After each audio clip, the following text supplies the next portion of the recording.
Mr. Alex Yam, next question, please.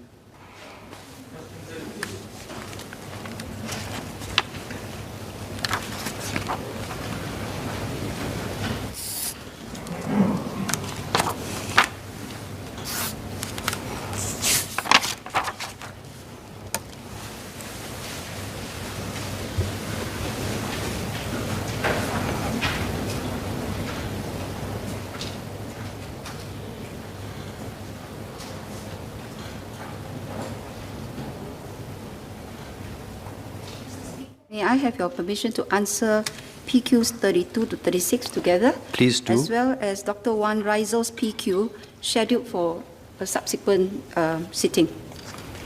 Please do. Thank you.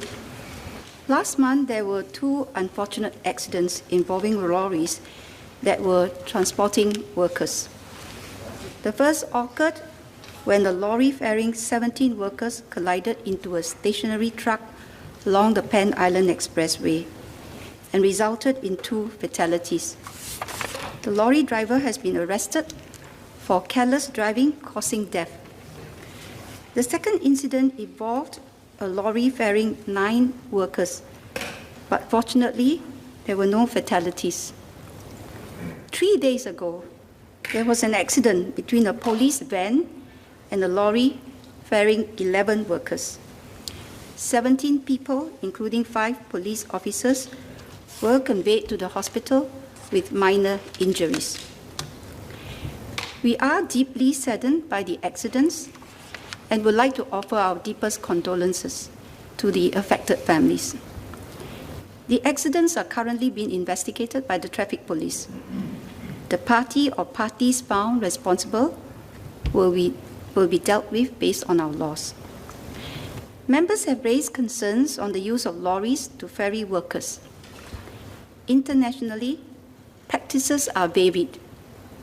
Countries such as Canada, Thailand, and the United States of America allow for passengers to be ferried in the rear deck of goods vehicles traveling on roads, albeit with safety precautions and some restrictions.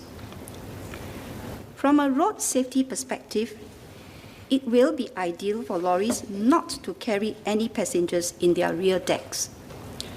But there are very significant practical and operational issues on top of just cost considerations, which is probably why internationally it is not an uncommon practice.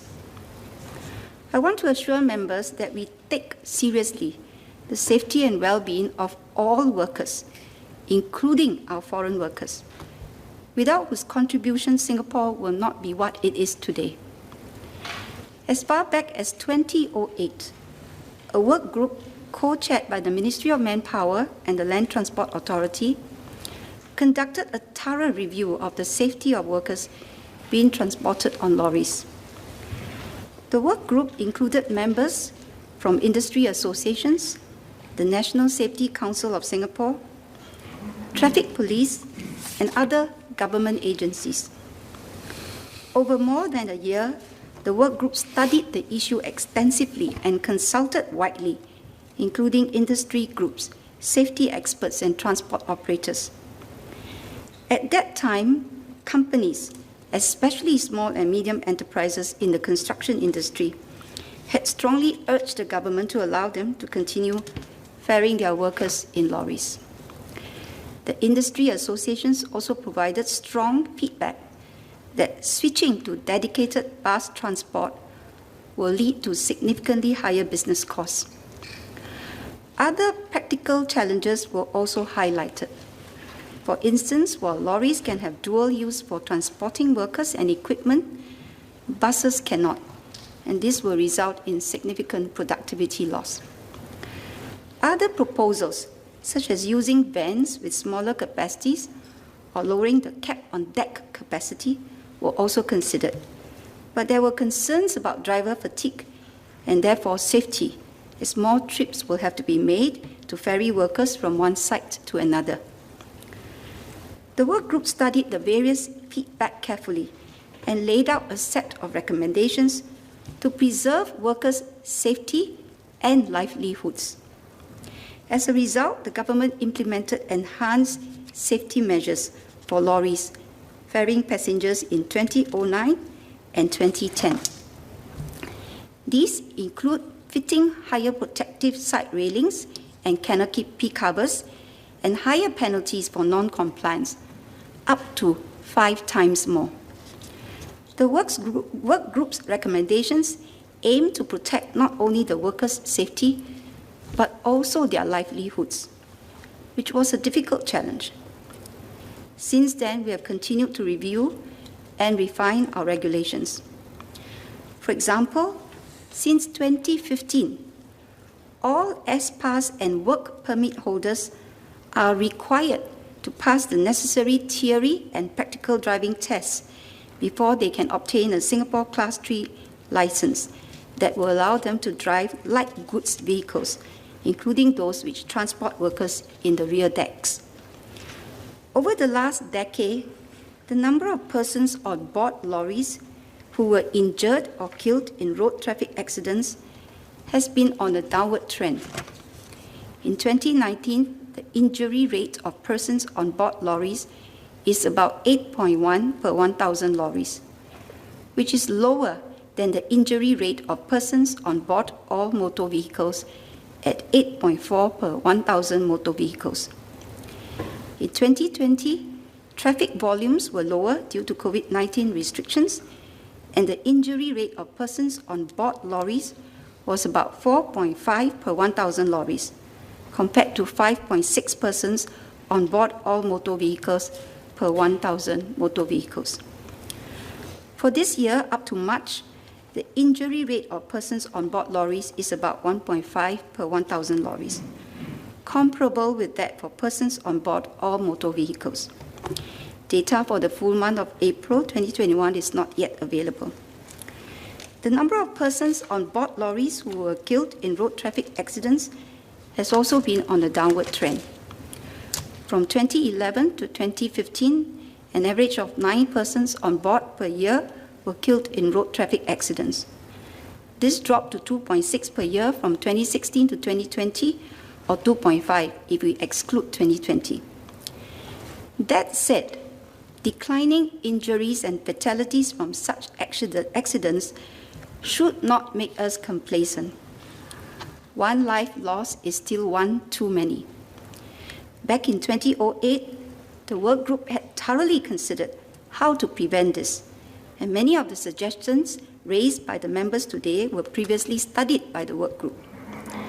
For example, the work group found that retrofitting seat belts in the rear decks of lorries could result in other safety risks. This is because commercially available lorries are not designed for seat belts to be installed in the rear deck, and the floorboards in the rear deck might not be sufficiently strong to keep the seat belts anchored in the event of an accident. Compared to 10 years ago, regulatory changes at this time will cause even more acute pain to the industry, given that the industry is being severely affected by COVID-19. Worker supply has been disrupted, leading to severe manpower shortages. Projects are already delayed, and productivity has been affected because of safe management measures. Further regulations will likely have impact on the completion of various building projects, from BTOs to MRTs to nursing homes and hospitals, spell the demise of some companies and the loss of workers' livelihoods. We cannot simply ignore these considerations. Notwithstanding the improvement made over the years, one fatality, and in fact one injury, is still one too many. We appeal to all road users to drive safely and responsibly. The government will continue to conduct public education so that lorry drivers and owners are reminded of the rules. LTA has also been stepping up enforcement to catch errant owners and drivers. The government will continue to refine our policies and regulations to further minimize such situations involving our workers. We have brought down the accident rates of lorries over the years and will continue to strive to do so. We note the concerns regarding this issue, and understandably so. but this is an issue with multifaceted considerations and wider ramifications, including on workers' livelihoods. We will continue to review the safety rules, engaging the various stakeholders along the way to see how to enhance these measures further. Meanwhile, I urge all employers to do their part to ensure the welfare and safety of their staff. Members of the public can also call LTA's hotline to report any non-compliance with safety regulations. Mr. Alex Yam.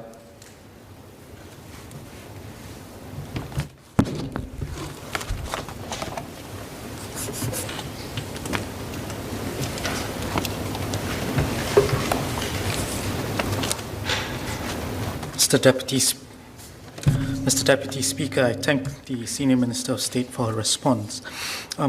We often quote trade-offs and cost as part of our decision-making matrix.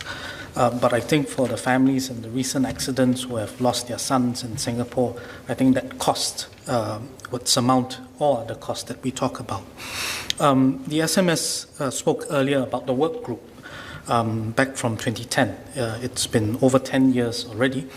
Would the ministry consider, therefore, reconvening another work group to restudy new proposals as well as improvements in vehicle designs over the last 11 years that could potentially have new solutions to improve safety on board lorries? In terms of other safeguards, there have been substantial studies internationally on the constraint of speed and how that would impact results out of accidents. So therefore, would the ministry also consider safeguards such as constraining speeds of lorries for the time being until new solutions can be found to perhaps 40 kilometers per hour so that it significantly improves survivability as well as safety at this speed. In terms of seatbelt, I hear what the SMS has said, that the design of the lorries, so on and so forth. We've done that for the SAF. We've introduced seatbelts to our 5-tonners. Over and above that, will the ministry also consider requiring owners and operators to also tie down the equipment that they transport together with the workers, because it's often these free-flying projectiles in an accident that cause a significant amount of injuries. SMS.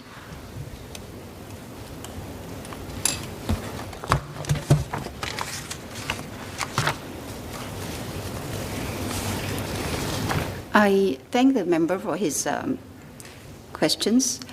Let me reiterate again that passenger safety is very important. We agree with that.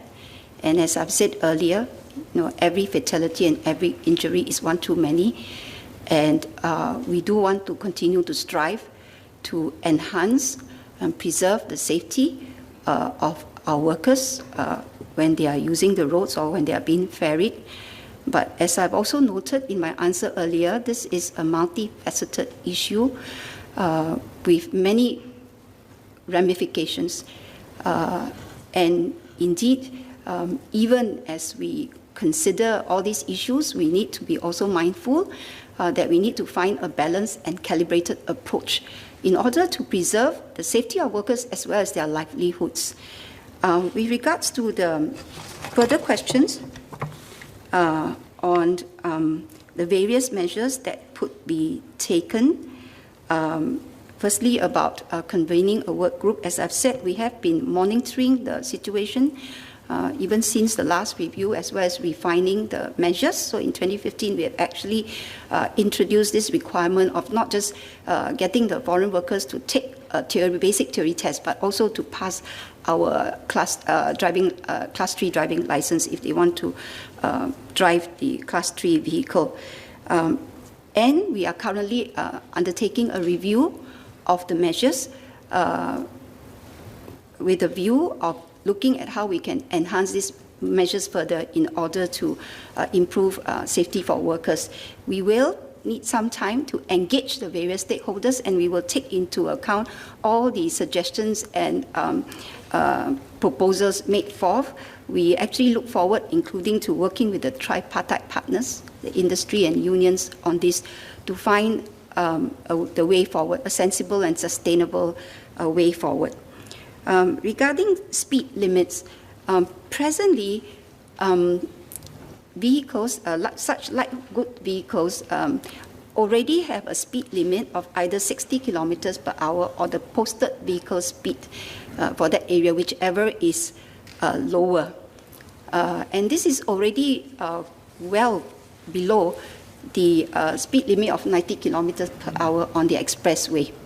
So further reducing this speed is actually not recommended by the experts, because when you increase the speed differential between the lorries and all the other motor vehicles on the expressway, it can lead to other safety issues.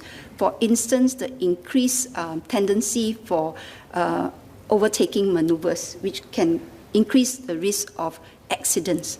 With regards to the study that the members talk about, perhaps it could be one by, it's a Swedish study, which actually really talks about the impact of the vehicle on passengers if an accident were to occur, and that it will be less likely to cause serious and fatal accidents, injuries, if it is below 40 kilometers per hour. So that's really about the impact on the passengers if it's below.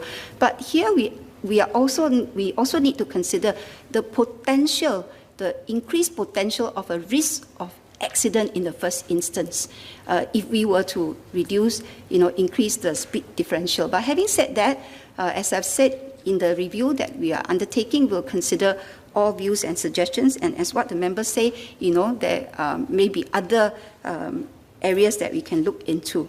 In regards to tying down equipment, actually under the Act, as well as guidelines issued by the Workplace Safety Council, the employers are already required to safely tie down the equipment or goods, or load the equipment or goods safely, so that you will not be a danger to the passengers. That is actually already a requirement. In fact, there are actually guidelines about loading the goods safely. And if in fact the lorries actually has goods or equipment, then the deck space allowable for ferrying the workers will be correspondingly reduced. I think I've covered the members' queries. Thank you. Ms. Hertingro.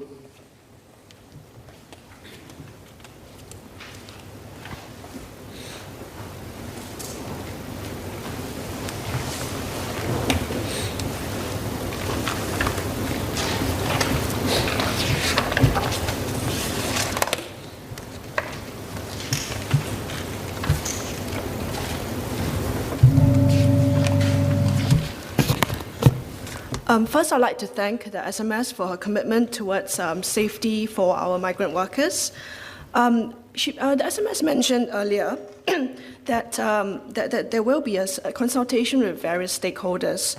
So I would like to know whether the question I asked about studies to be done about how much costs will be increased by increasing any safety measures, whether there are any studies done, whether such studies will be done, so that we can have a more informed discussion. Because every time we bring this topic up, we hear the counter argument saying it will be increased costs. So we need to actually understand how much costs will be increased by before we can actually have a meaningful conversation about whether or not there will need to be further safety measures put in place. The second point that I want to have ask a SQ on is really, the SMS mentioned earlier as well that ferrying workers at the back of lorries is actually something that's done in other countries. But I note that this is not the case in all other countries. So I would like to know whether there's a study actually can also be done into those countries that outlaw this sort of practices, and to find out what sort of ways they actually use to actually overcome some of the costs and practical and operational issues that the SMS actually mentioned earlier. Thank you.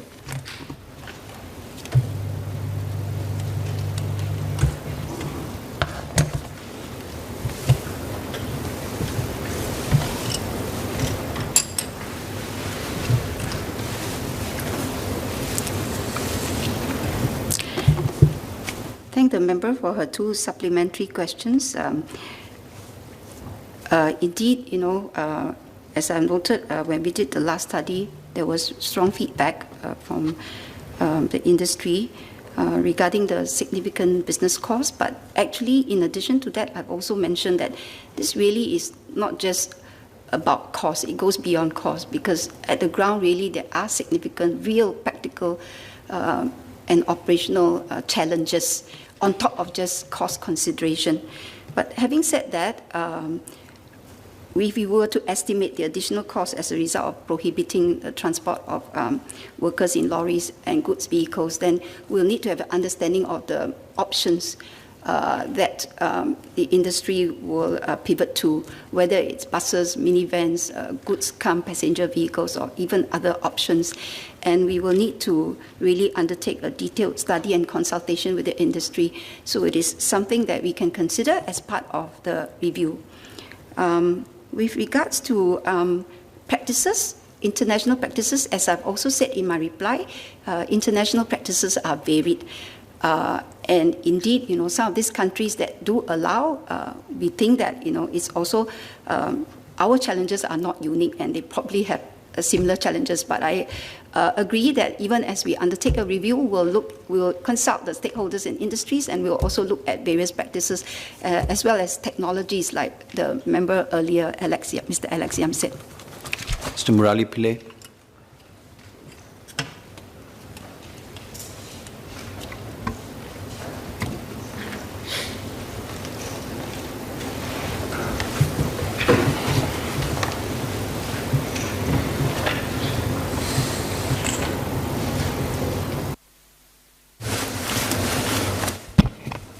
Mr. Deputy Speaker, sir, I'm glad to note from the Honourable Senior Minister of State's speech that the government is looking at the safety of migrant workers being transported in mini lorries very seriously. The Honourable Senior Minister of State mentioned about projects being delayed, in the course of this pandemic, and there's a sense out there in public, rightly or wrongly, that construction projects are being hurried to catch up with lost time. May I ask the Honourable Senior Minister of State, what can be done in partnership with MOM to emphasize the safety message with the construction companies as well as the drivers? Thank you.